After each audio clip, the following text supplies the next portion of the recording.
Hi, my name is Russell Tobe, and this is my self reflection podcast. I've never really had a problem with public speaking because I'm a very open person. Besides public, besides taking a public speaking class in high school and probably one in junior high, I'm so used to being up on stage and presenting to a lot of people. But that's more a type of like theater work that I've done. I don't think that I really have a problem with my communication skills. I'm a very open person, a lot of people will tell you. Like, my friends, after I get done talking with someone new, my friends will be like, "Do you know that person?" I'd be like, "Nah, I just met them." And they'll be like, "You talk to anyone," which is really kind of true when it comes to me. I think with my delivery in all the weeks, we're trying not to sound scripted. I'm a very good I'm very good at like acting out other people's work. But when it comes to my own, I feel like I sound very scripted because I feel really awkward like reading my own stuff with a lot of like enthusiasm. But I also do believe that I've definitely improved on that aspect a lot from the beginning of this month. Also, one thing I learned a lot about this month was visual presentations. I've never really given a visual presentation on the Full Sail standards. In my high school, the public speaking classes weren't really required. So I definitely learned a lot about visual presentations, and I'm definitely going to use a lot of what I learned in upcoming presentations that I might ever have to give. Also, I never was really nervous giving any of my speeches because, like I said, I'm a very open person and I'm not afraid to tell you how I'm feeling or anything really like that. I think that people responded to my videos really well. I think that they really seem to enjoy them, those who watch them. And also, I feel like they gave me very good criticism about my work that they could tell me something to make my next video stronger.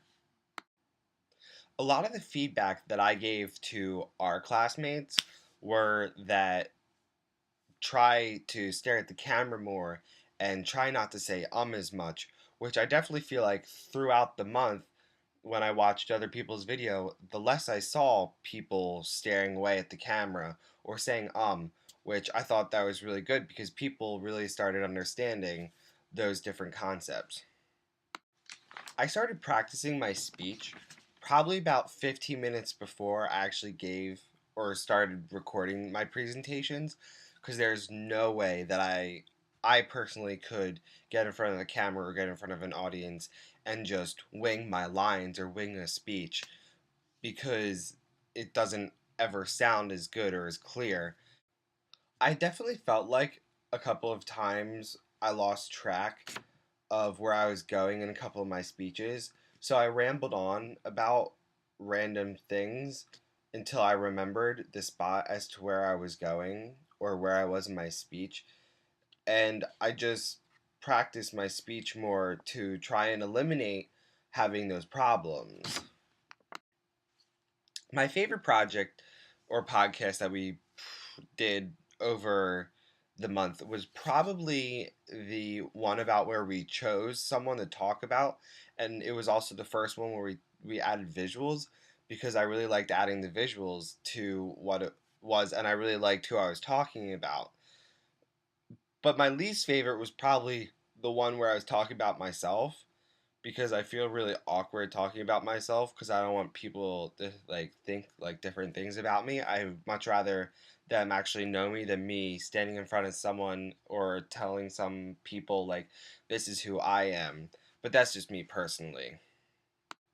If I learned anything from TED this month, it was definitely that you have to really engage your audience and you have to engage them in a short amount of time because their attention span is going to really pay attention to you if you're rambling on about random things that they're not really interested in. My biggest delivery challenge was probably trying not to ramble on when I would forget stuff and trying to figure out where I was in my speech. So that was definitely the worst part. But I think my strength is really the emotions I give into my videos because I'm not just sitting here or standing here and just reading off of my paper. I have my paper as notes, but I'm really talking to you like I'd be giving you a speech or giving you lines. And I really felt like that was my strong part, was the emotions that I can really give to the audience or the viewers of the video. I would probably rate myself a 4 out of 5 because as a public speaker, I always feel like I'm always going to miss something or I'm not going to do as well on something as I hoped I was going to do. So I definitely feel like I'm always going to have room for improvement, and that's why I give myself a 4. And personally, I feel great and ready with taking this class to go give public presentations because of my experience this month at this class on. Well, once again, that's my video. I hope you guys enjoyed. Thanks. Bye.